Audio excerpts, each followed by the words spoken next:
Well, here we go again. I'm not really sure what I've been up to today, but at least it's moving forward instead of backwards. I did get the rocker moldings on. And these are actually original of the car. They weren't terrible bad, but I did buff them up, clean them up a little bit. And I don't know if you'll be able to see it, might be too dark, but these screws right in there, what they should be is like that, which is a 3/4 countersunk 1024, and there's a blind nut which they go into, which on this side had been drilled prior to it coming here. So what I went to is a 1024 countersunk Allen, and the problem is in this country you can't buy Phillips head screws. Everything's Robertson. So what I did is I put the bolt right through and put a nut and a washer in the back side. There's only about a 1/2 inch up in there, but it can be done. Just takes some time. Then up the front, headlights are done, finally. I don't know how many hours I got into those things, but they're both finished. And I did grab a dimmer switch for it, pulled it all back apart, hooked up the new dimmer, and it worked fine. And of course the bolts that hold this one are seized into the floor. And I thought, just in case, clean up the connector on the dimmer, and guess what? It worked. And also got my brake pads today.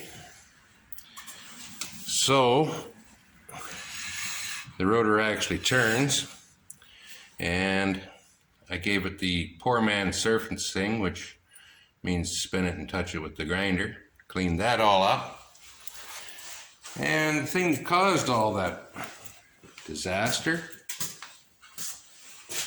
these are the old pads. And this is the one that was off the outside. And it turned out the caliper had a real small leak in it. And it'll probably be hard to see on camera, but the pad was actually separating from the backing. And these pads don't have any miles on them. I don't know how old they are, but I measured the new pads compared to one of the good old pads, and they're within about 10 thou of each other. But this pad is 100 thou thicker. So as soon as you tighten the caliper on, what it was doing is pulling the rotor forward. So turned out to be a caliper and a bad pad, and I don't know if it'll show up or not, but you can see this one's all cracked and it's been soaking up brake fluid. So I'll see what else I get up to the rest of the week and bring you back then. Just a quick one here. These are the T-roofs, and they were kind of waving around. I'll back up here so you can see my added reinforcements, so they don't work like a flag when you spray them. But anyway, what I did is I put runs in the base along this edge, and not to be outdone, I also put a small one in this side. So normally I'd use 1200 wet on a block to take those out, but it wasn't working.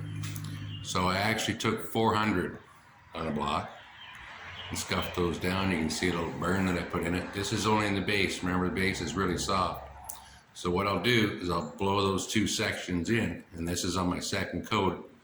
It needs a full third coat, so I'll blow these in and do the complete third coat. And you can see the rest of what I'm just doing here. And that one's facing the other way. Corvette back in the shop, and it's going to go on hold for a couple of days, and I'll show you why.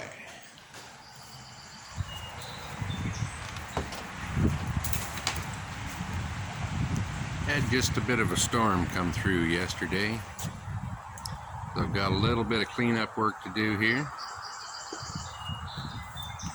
It's only a 10-minute storm,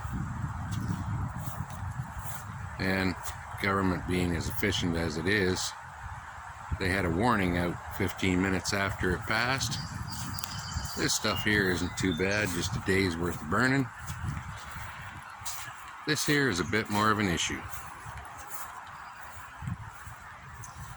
So I haven't exactly figured out how I'm going to drag that one out of there yet, but one way or another, it will come. So, for right now, things are on pause, so I guess I'll put this one up a little bit early. So till next time, thanks for watching, and we'll catch you later.